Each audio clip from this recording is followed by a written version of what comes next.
The dust kicked up from Maria's boots as she walked past the saloon for the third time that week, each rancher inside turning his back the moment she entered.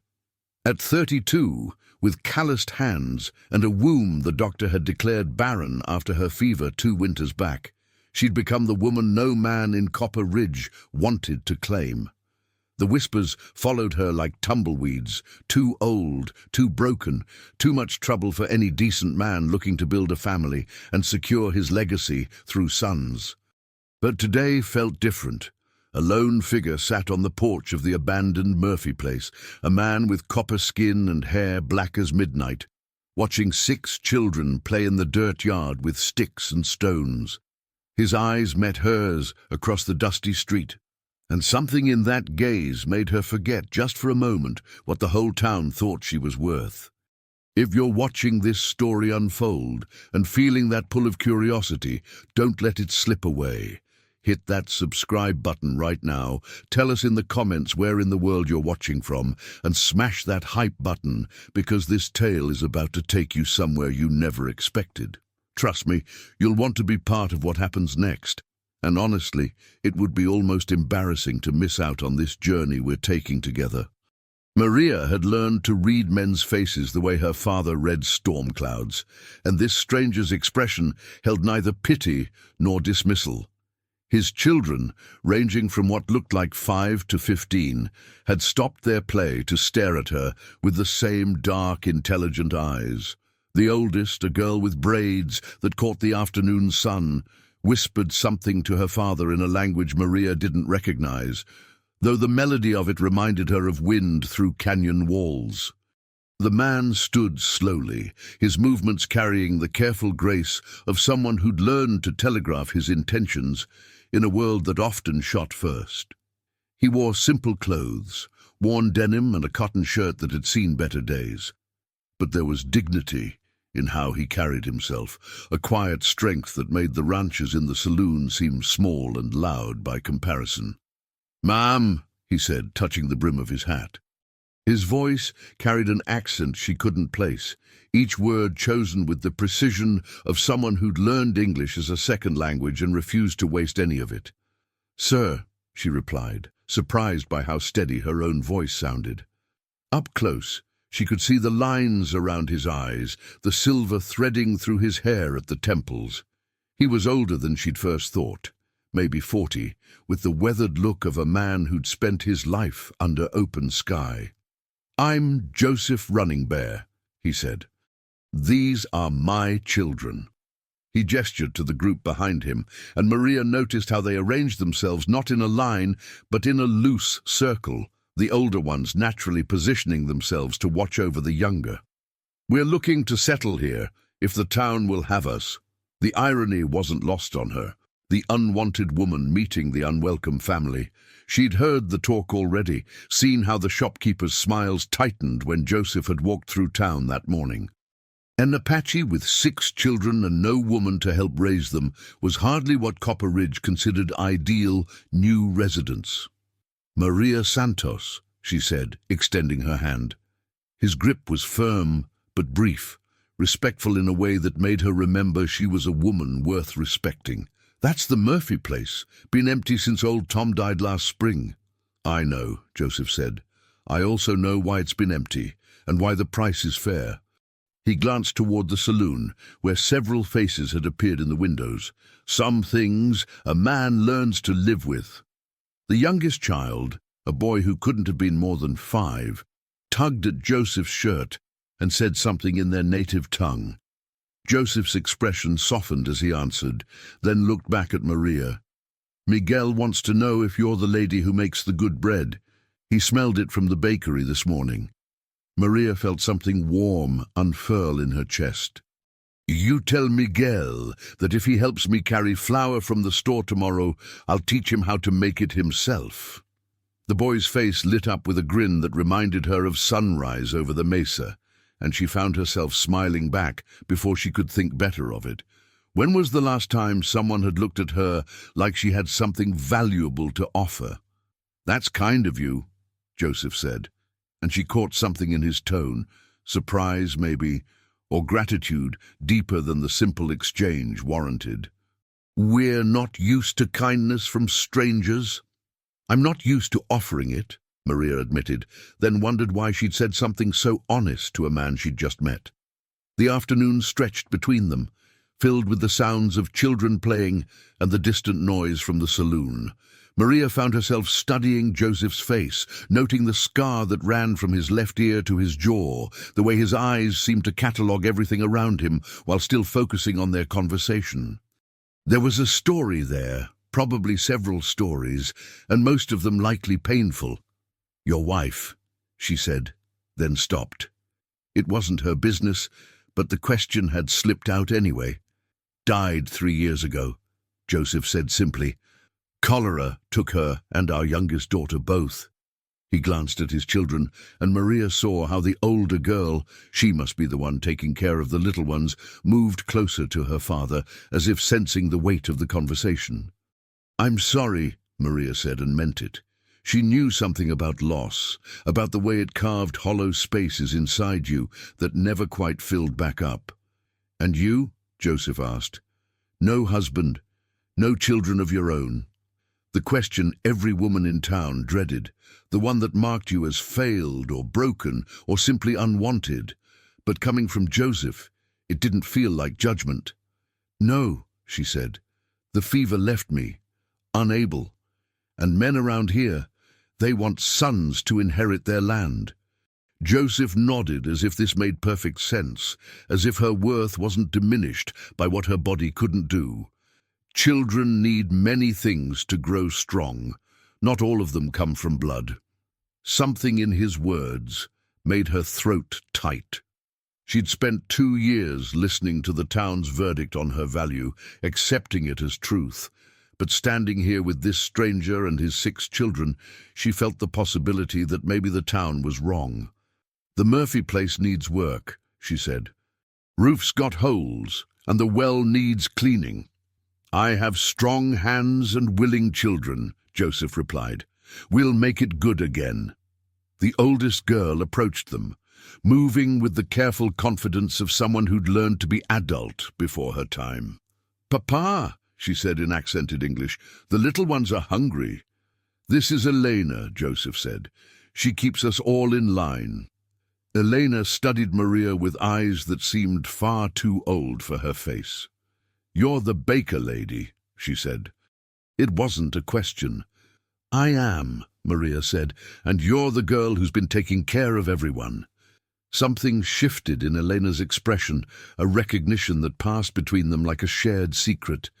They both knew what it meant to carry more than your fair share, to be responsible for others when you were barely managing yourself. "I could use help at the bakery," Maria heard herself say. "Someone who understands how to manage chaos." Elena glanced at her father, who nodded slightly. "I learn fast," she said. "I believe you do," Maria replied. The sun was starting to sink toward the horizon, painting the sky in shades of copper and gold that reminded Maria why she'd fallen in love with this harsh, beautiful country in the first place. The children had resumed their play, but she noticed how they stayed within sight of their father, how the older ones kept track of the younger, without being asked. "The town won't make it easy," she said. "For you, I mean. They're not welcoming to people who are different." Joseph's smile was wry. "I've lived 38 years being different, Miss Santos. I've learned that a man's worth isn't measured by other people's comfort." "Maria," she said. "Just Maria." "Joseph," he replied, and the simple exchange felt like a door opening. A commotion from the saloon drew their attention. 3 men had emerged, walking with the deliberate swagger of people who'd been drinking and working up courage for something unpleasant. Maria recognized them. Pete Hawkins, who owned the largest ranch in the valley, and his 2 sons, both of whom had made it clear over the years that they considered her a poor prospect for marriage, but an acceptable one for other arrangements. "Well, well," Pete called out as they approached. "Look what we got here! The barren woman and the savage having themselves a little chat." Maria felt her face burn, but Joseph's expression didn't change. He simply moved slightly, positioning himself between the approaching men and his children. Elena appeared at his side, and Maria noticed how the other children seemed to fade back toward the house without appearing to hurry. "Hawkins," Maria said, keeping her voice level. "Drinking early today, I see." "Just being neighborly," Pete said, his eyes fixed on Joseph. "Thought we should welcome our new resident, let him know how things work around here." "I appreciate the welcome," Joseph said quietly. "I'm sure we'll get along fine." "See, that's where you're wrong, Chief," Pete's older son Danny said. "This is a decent town, family town. We don't need your kind bringing down property values." Maria felt anger rise in her chest, hot and sharp. "His kind? You mean the kind that pays cash for property and minds his own business?" "I mean the kind that breeds like rabbits and can't keep track of his own woman," Danny shot back. "What kind of man lets his wife die and then drags 6 kids around like a pack of strays?" The words hung in the air like smoke from a gun. Maria saw Joseph's hands clench once, then deliberately relax. When he spoke, his voice was so quiet she had to strain to hear it. "The kind of man who loved his wife enough to honor her memory by keeping her children safe and fed and together," he said. "The kind of man who works for what he has instead of inheriting it. The kind of man who doesn't need to drink courage from a bottle to say what he thinks." Danny's face flushed red. "You calling me a coward, Redskin?" "I'm calling you drunk," Joseph said, "and I'm asking you to leave my family alone." "Or what?" Pete stepped forward, and Maria could smell the whiskey on his breath from 3 feet away. "You'll scalp us? Send smoke signals to your warrior friends?" The casual cruelty of it made Maria's stomach turn. She'd lived with whispers and sideways looks, but this was different. This was the kind of hatred that could turn violent without warning. "That's enough," she said, stepping forward. "You've had your fun, Pete. Go sleep it off." "This ain't your business, Maria," Pete said, "though I suppose it makes sense, the 2 rejects finding each other." "My business is whoever I choose to make it my business," Maria replied. "And right now, I'm choosing to tell you that you're drunk, you're being cruel, and you need to leave." For a moment the tension stretched tight as a wire. Maria could feel Joseph beside her, coiled and ready, but still holding himself in check. She could see Elena watching from the porch, probably ready to gather the younger children and run if things went bad. Then Pete laughed, a sound like breaking glass. "Come on, boys," he said. "Let's leave the charity cases to each other. Just remember, Chief, this town's got a long memory and a short temper. You do well to keep that in mind." They walked away, but slowly, making sure everyone knew they were choosing to leave rather than being driven off. Maria watched until they disappeared into the saloon, then let out a breath she didn't realize she'd been holding. "I'm sorry," she said to Joseph. They don't speak for everyone." "But they speak for enough," Joseph said. "It's all right. I've heard worse." The simple acceptance in his voice broke something loose in Maria's chest. "You shouldn't have to," she said. "Hear worse, I mean. You shouldn't have to hear any of it." Joseph looked at her for a long moment, and she saw something in his eyes that made her feel suddenly self-conscious. "Neither should you," he said. The children had crept back out, sensing that the danger had passed. Miguel approached Maria shyly, tugging at her skirt until she looked down at him. "Señora," he said in careful Spanish, "usted es nuestra amiga?" Maria's throat tightened. "Are you our friend?" Such a simple question from such a small person, but it carried the weight of hope and fear in equal measure. "Sí, mijo," she said, kneeling down to his level. "Soy su amiga." Miguel's smile could have powered the whole town. He said something rapid in Apache to his father, who translated with a slight smile of his own.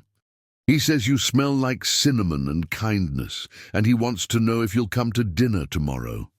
Maria looked up at Joseph, searching his face for any sign that this was mere politeness. Instead, she found something that looked like genuine invitation, maybe even hope. "I'd like that," she said, "but I should warn you, I'm not much of a cook for anything besides bread. Elena makes excellent stew, Joseph said. And Miguel is convinced that anyone who makes good bread must have other hidden talents. Miguel might be disappointed, Maria said, but she was smiling as she said it. Miguel is rarely wrong about people, Joseph replied. He has a gift for seeing what others miss.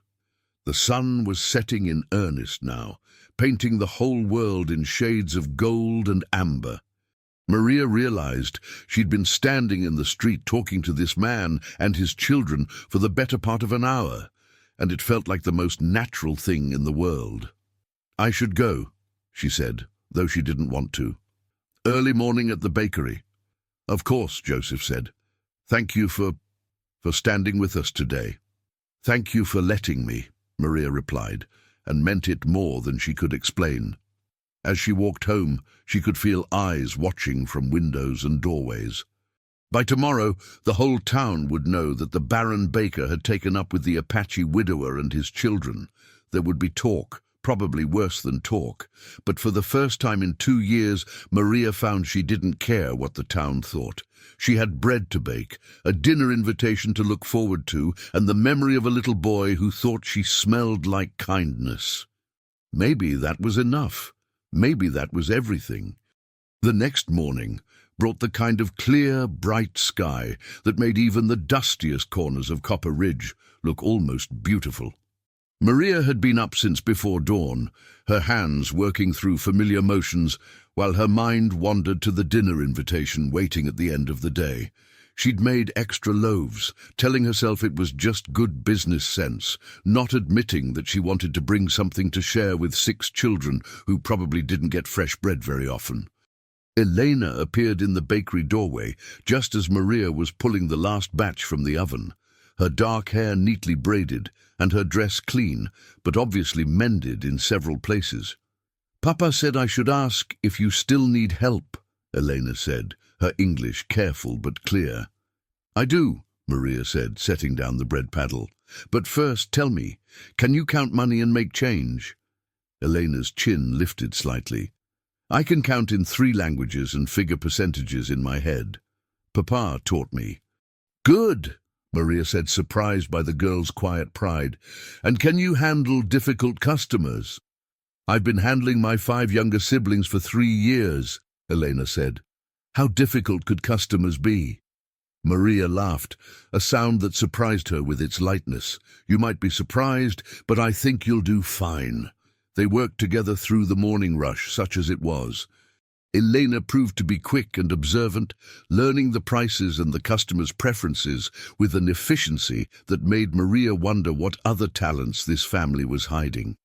She noticed how Elena's eyes tracked every detail, which customers were friendly, which ones looked at her with suspicion, which ones ignored her entirely.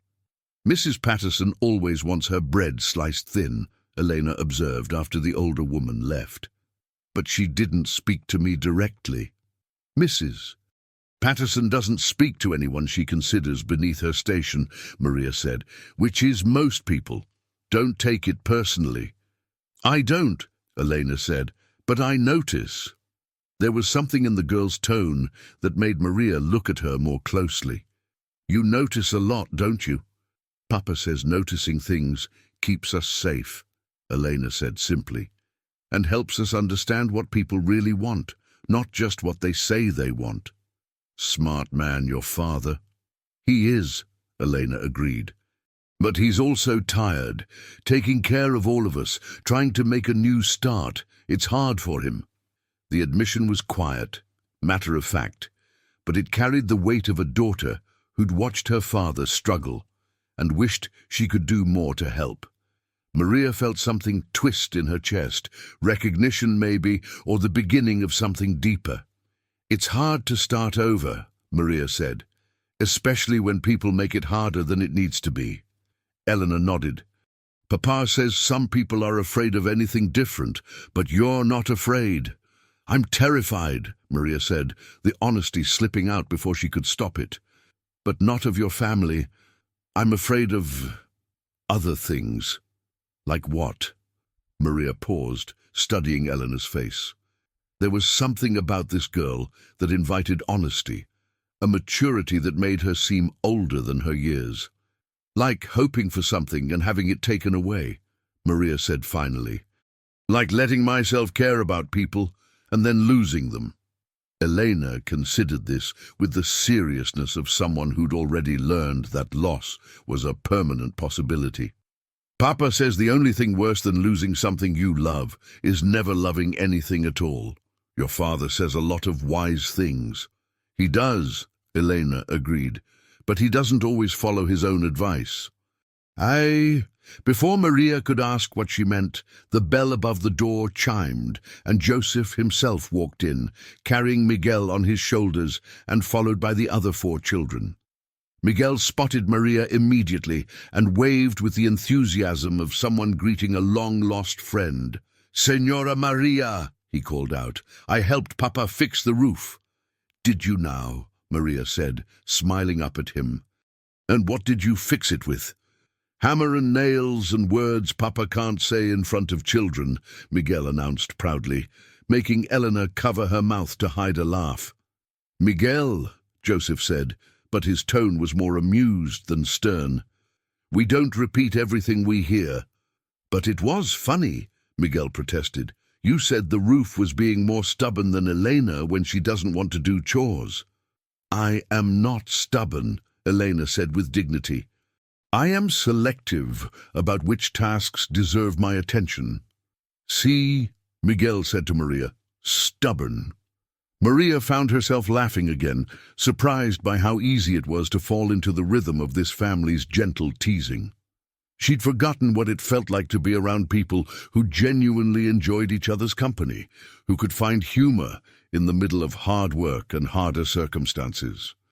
"We came to see if Elena was being helpful," Joseph said, his eyes meeting Maria's over the children's heads, "and to invite you to lunch instead of dinner, if you're willing. The children are excited to show you what we've accomplished." "I'd love to see," Maria said, then hesitated. "But I should warn you, if I close the bakery in the middle of the day, people will talk." "People are already talking," Elena pointed out. "Might as well give them something interesting to discuss." Joseph looked at his daughter with raised eyebrows. "When did you become so philosophical about gossip?" "When I realized that people who have nothing better to do than talk about other people's business probably don't have very interesting lives of their own," Elena replied. "Definitely your mother's daughter," Joseph said softly, and Maria caught the flash of pain that crossed his face before he covered it. She made a decision that surprised her with its swiftness. "Elena, can you handle the bakery for an hour?" "Of course," Elena said, straightening with pride. "Then let's go see this roof that was more stubborn than a selective teenager." The walk to the Murphy place, she supposed she should start thinking of it as the Running Bear place, took them through the center of town, and Maria was acutely aware of the stares and whispers that followed their small procession. Joseph walked beside her while the children ranged around them like a protective formation, the older ones naturally keeping track of the younger. "You don't have to do this," Joseph said quietly. "Walk with us, I mean. I know it makes things harder for you here." "Things were already hard," Maria said. "At least now they're hard for a reason I can respect." Joseph glanced at her, and she saw something in his expression that made her pulse quicken. "You're not what I expected to find in a place like this." "What did you expect?" "Closed doors and closed minds," Joseph said. "People who'd already decided what I was worth before they met me." "You found those too," Maria pointed out. "I did," Joseph agreed, "but I also found you."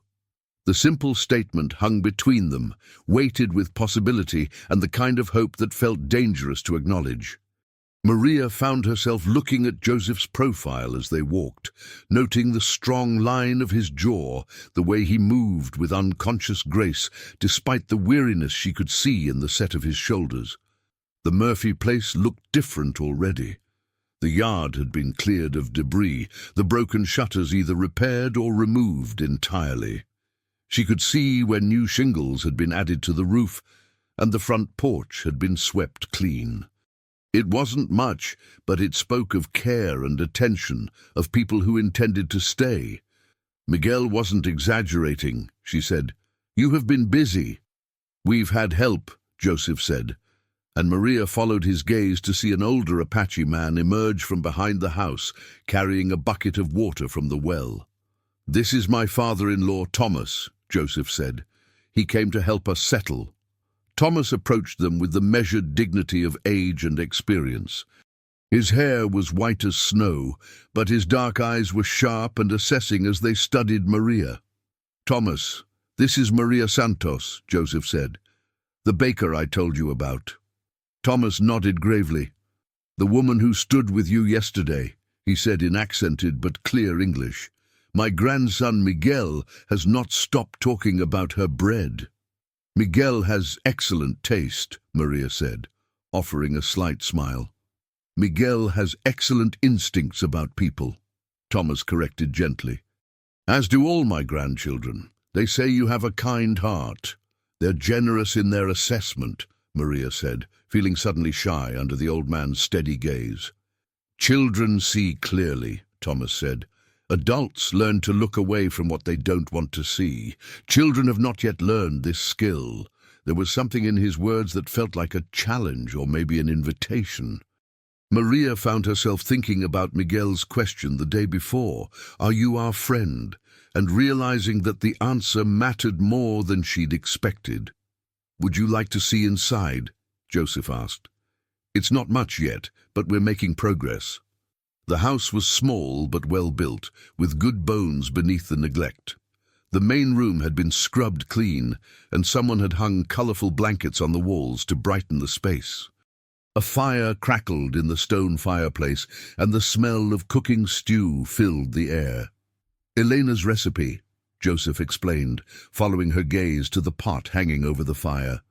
She learned it from her mother. Maria noticed how the children had arranged their few possessions with care. Books stacked neatly on a makeshift shelf, clothes folded and stored in wooden crates, a collection of smooth stones and interesting feathers displayed on the windowsill. It spoke of people who knew how to make a home out of very little.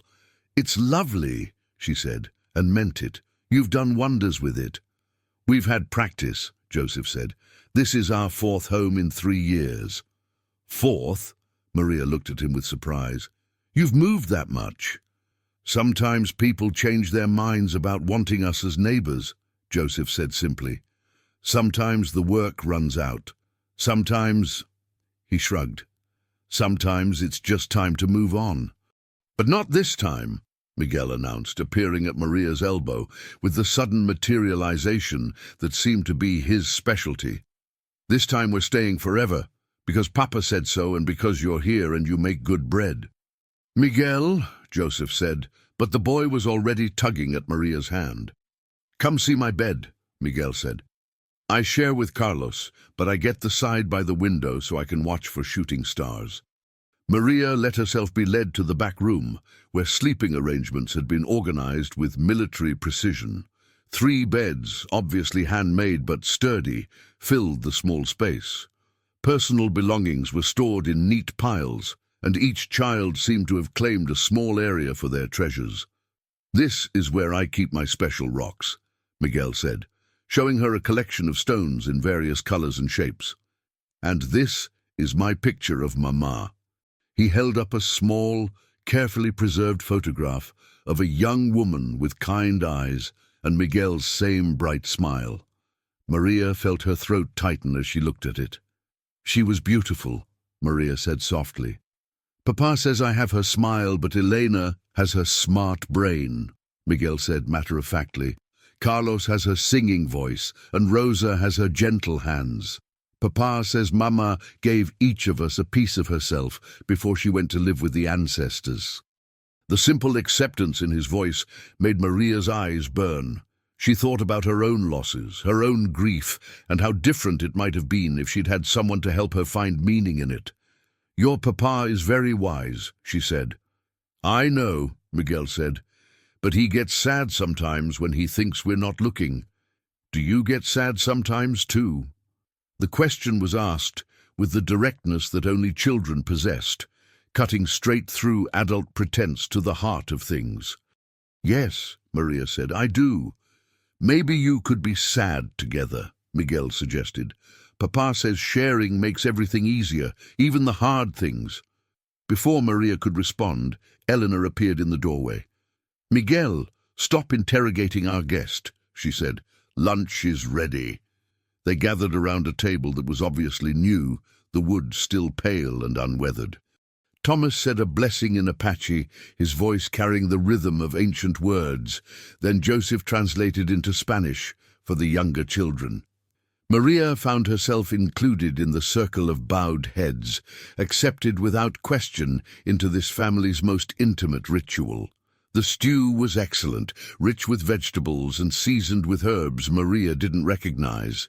The bread she'd brought disappeared quickly, accompanied by appreciative sounds from the children. Conversation flowed easily, moving between English, Spanish, and Apache as the mood struck them. "Elena says you might teach her about keeping books for a business," Joseph said as they ate. "She's good with numbers." "I'd be happy to," Maria said, "though I should warn you, bakery accounting isn't very complicated."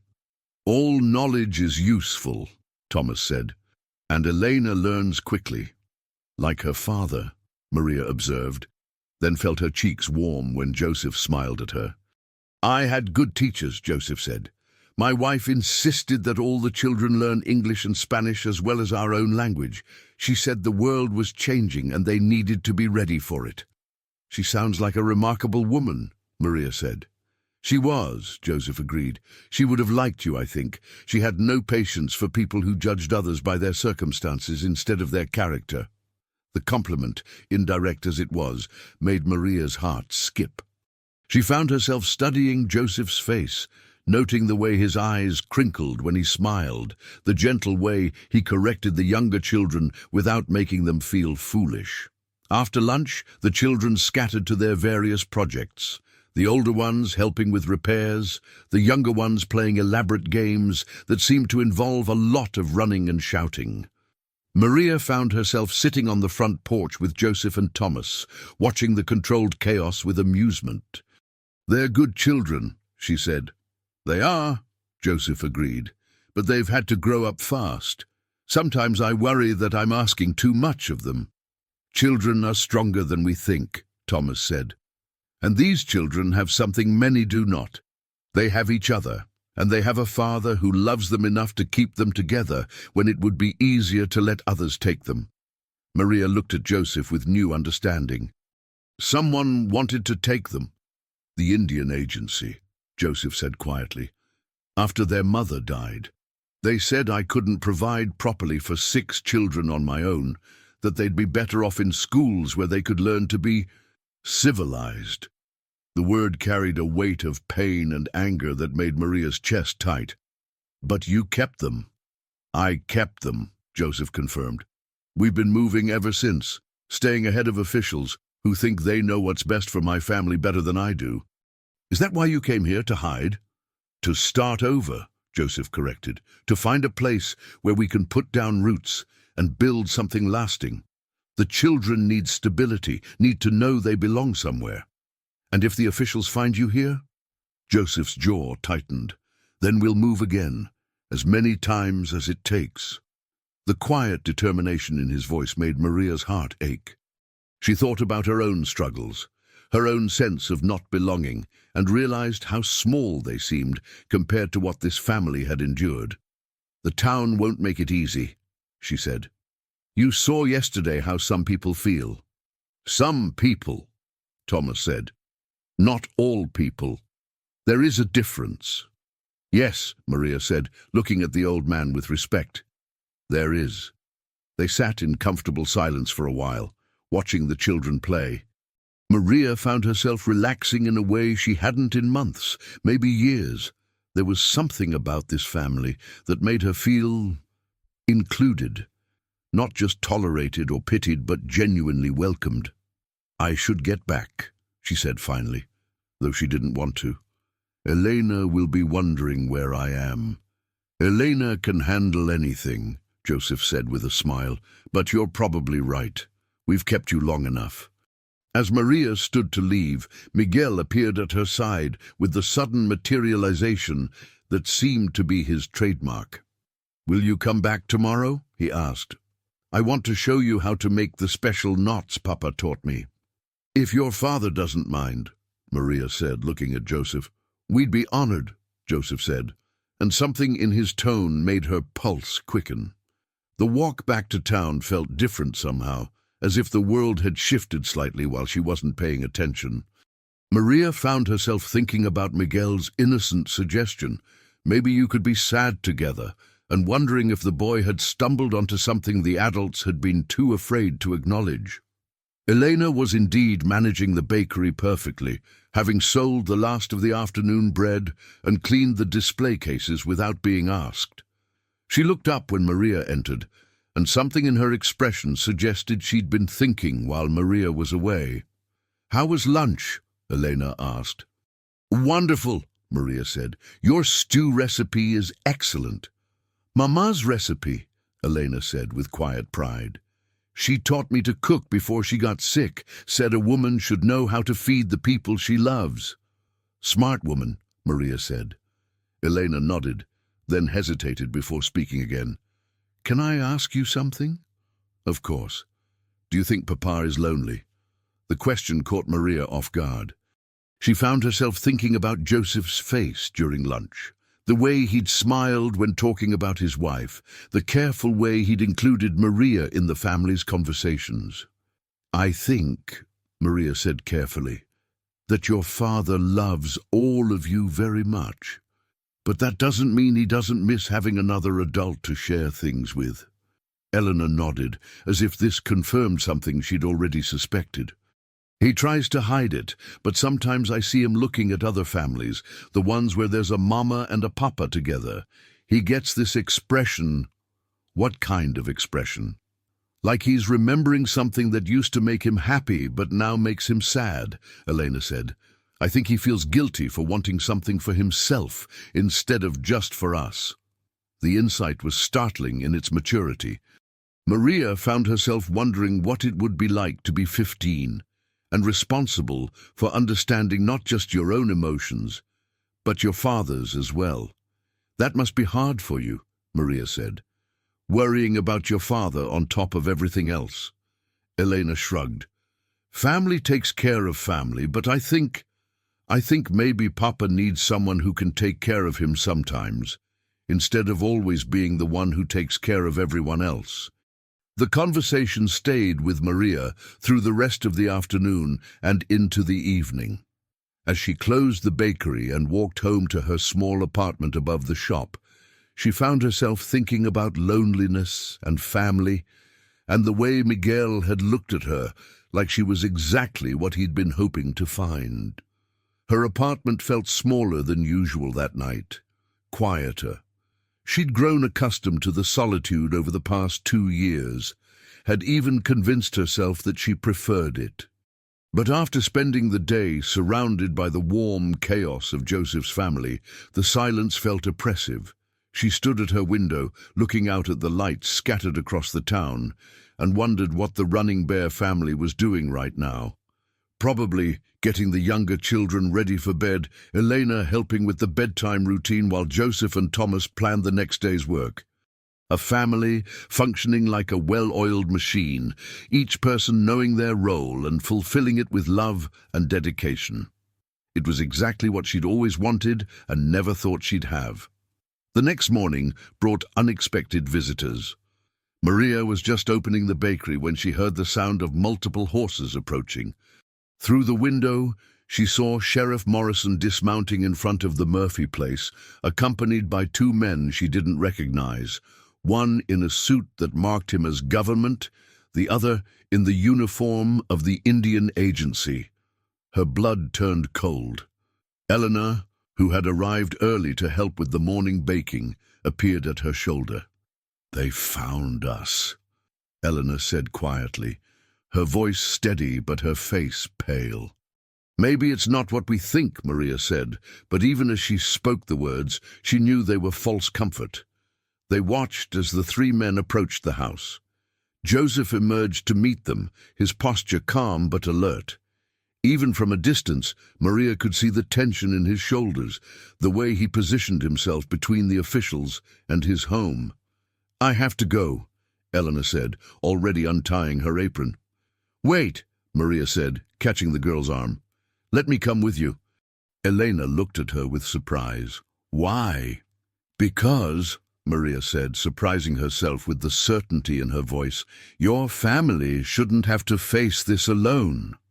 They hurried across the street, arriving just as the conversation was beginning. Joseph's face was carefully neutral, but Maria could see the fear in his eyes.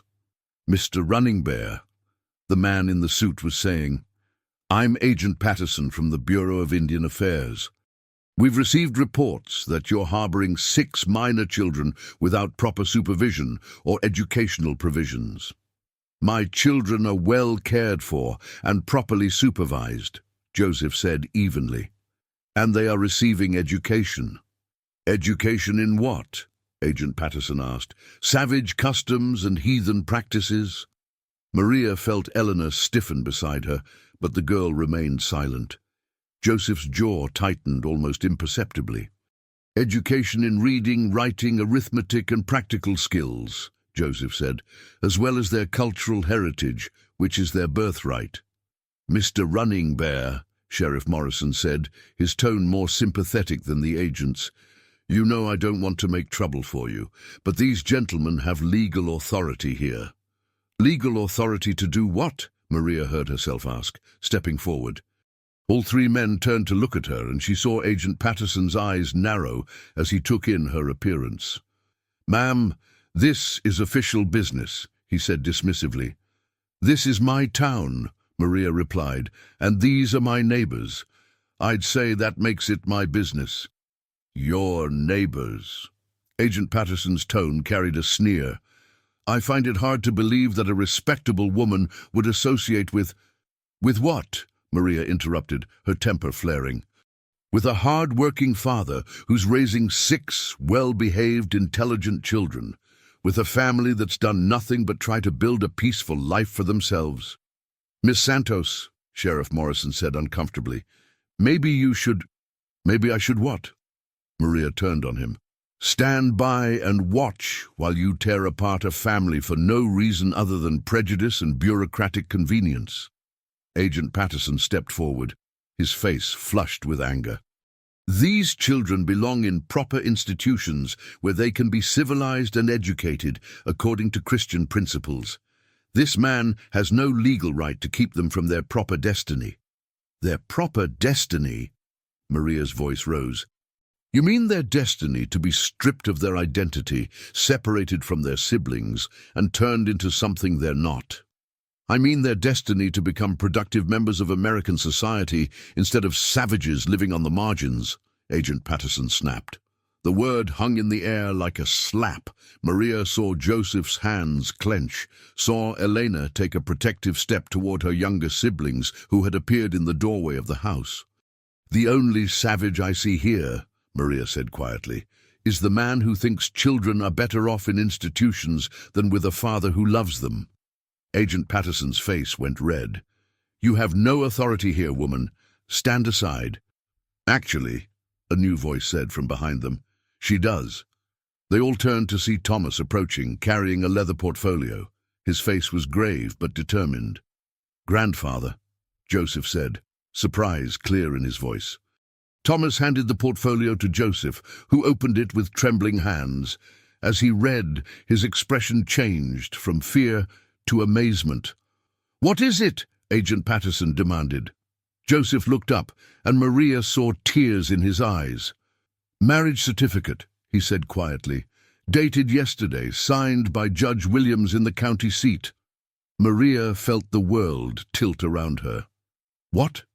Thomas stepped forward, his dignity intact despite the circumstances. "In the eyes of the law, these children now have 2 parents, a married couple with property and means of support. I believe that changes the legal situation considerably." Agent Patterson snatched the certificate from Joseph's hands, studying it with growing frustration. "This is impossible. There's no record of any marriage application because it was filed in the county seat, not here, Thomas said calmly. Judge Williams is an old friend. He understands that sometimes the law must serve justice rather than convenience. Maria stared at the certificate in Agent Patterson's hands, seeing her own name written there in official script. Maria Santos, Running Bear. The words seemed to shimmer in the morning light. "This is fraud," Agent Patterson said, but his voice lacked conviction. "This is legal," Thomas corrected. "Witnessed, signed and filed according to territorial law. You are welcome to challenge it in court, but until you do, these children have two legal guardians." Sheriff Morrison cleared his throat. "Agent Patterson, if the marriage is legal—" "It's not legal," Agent Patterson exploded. "She wasn't even present for the ceremony." "Proxy marriages are legal in this territory," Thomas said, "particularly in cases where one party cannot be present due to circumstances beyond their control. I served as proxy for Maria with her written consent."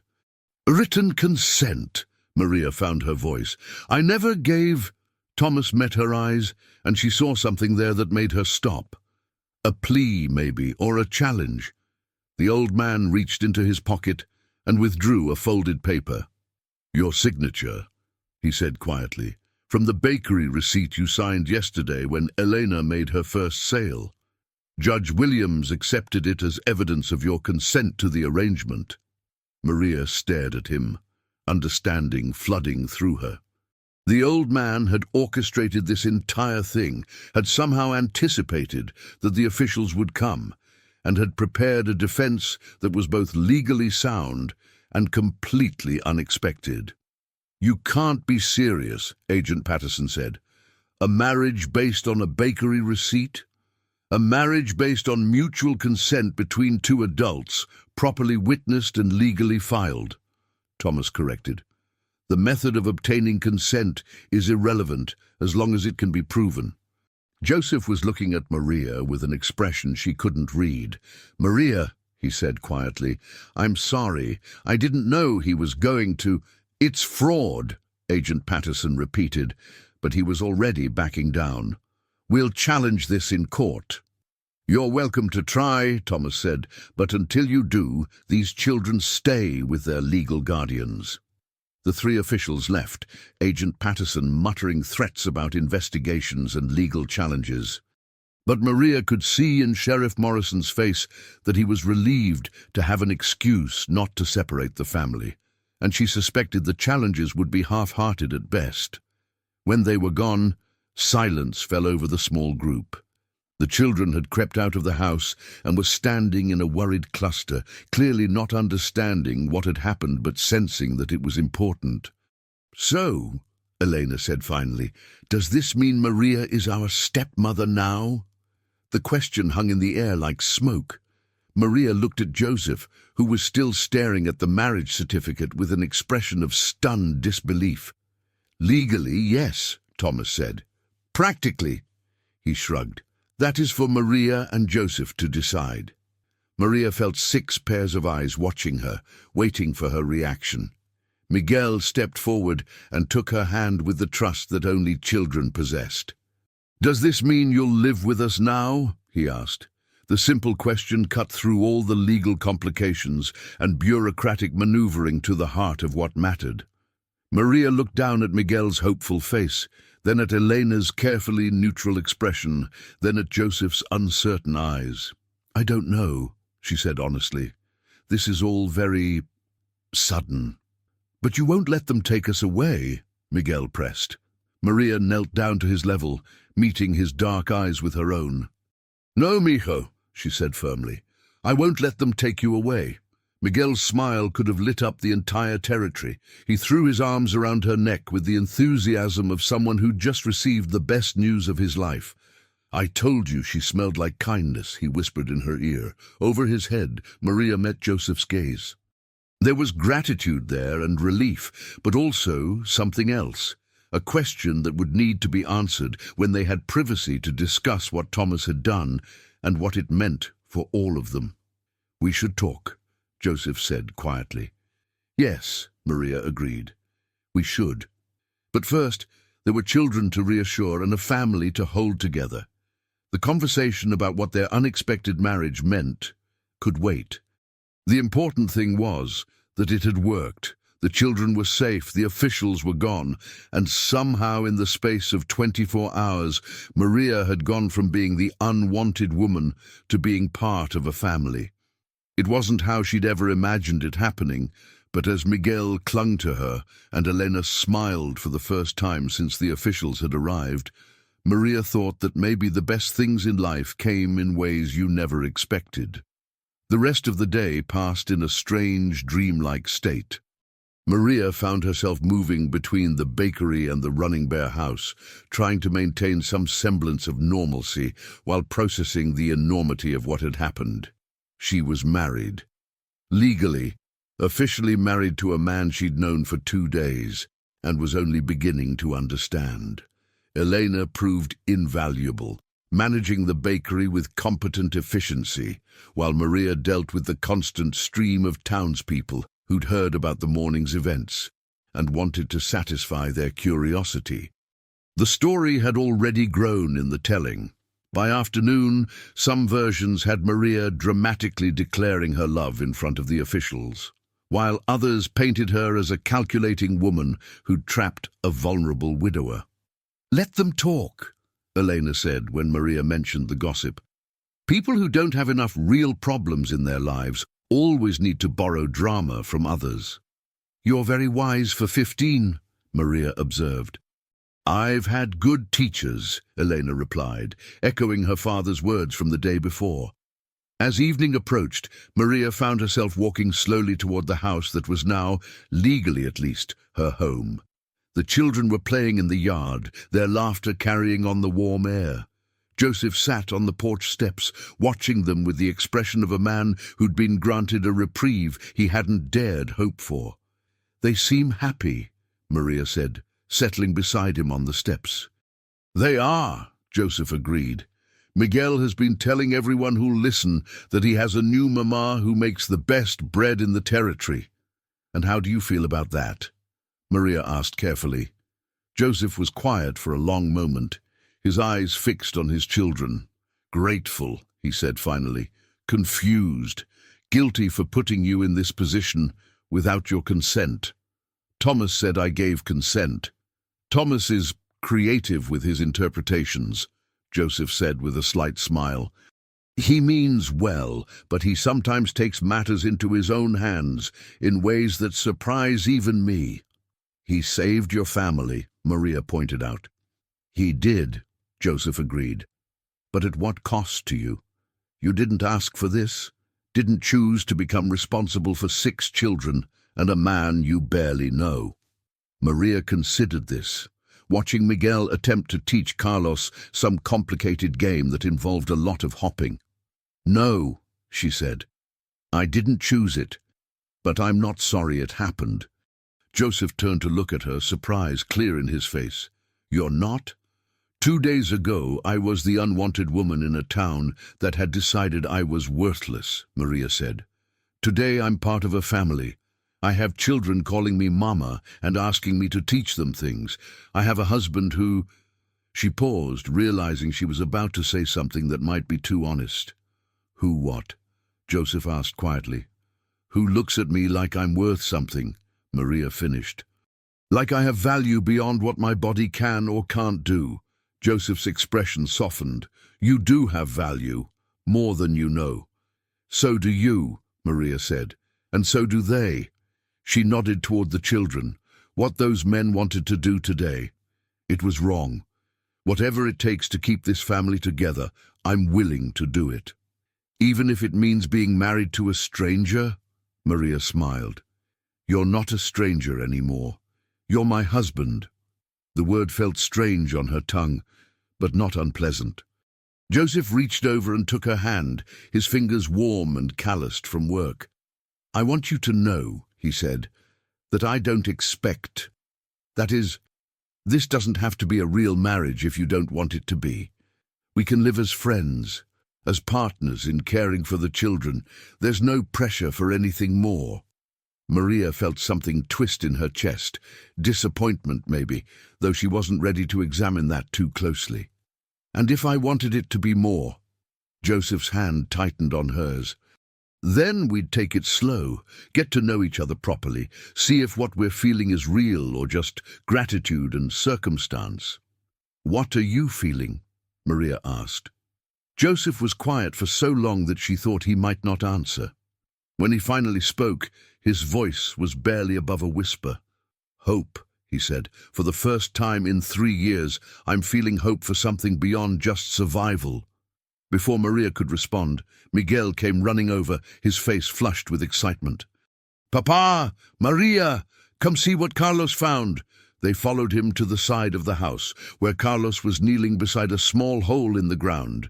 Inside, barely visible in the fading light, was a tiny kitten, orange and white, and obviously abandoned. Can we keep it? Miguel asked, his eyes wide with hope. Please! It's all alone and scared, just like we were before we found each other. Maria looked at Joseph, who was studying the kitten with the expression of a man who knew he was about to be outnumbered. It's very small, he said. It would need a lot of care. We're good at taking care of things, Eleanor said, appearing with the other children. And it needs a family. Everything needs a family, Miguel added solemnly. Joseph sighed, but Maria could see the smile he was trying to hide. I suppose we could try, but it's everyone's responsibility, not just one person's.